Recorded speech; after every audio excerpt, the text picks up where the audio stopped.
Questo è il DJI Neo 2 Fly More Combo e oggi ti mostrerò come puoi cambiare il crop del video tra più ampio e più stretto oppure più orizzontale o più verticale su questo drone.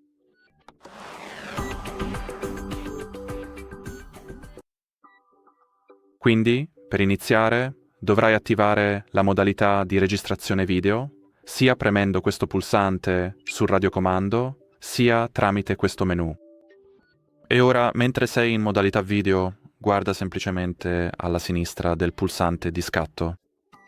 E c'è l'icona che ritaglia il tuo fotogramma tra le modalità orizzontale o, in questo caso, verticale e orizzontale. Quindi, questo è tutto per questo video. Grazie per aver guardato e arrivederci.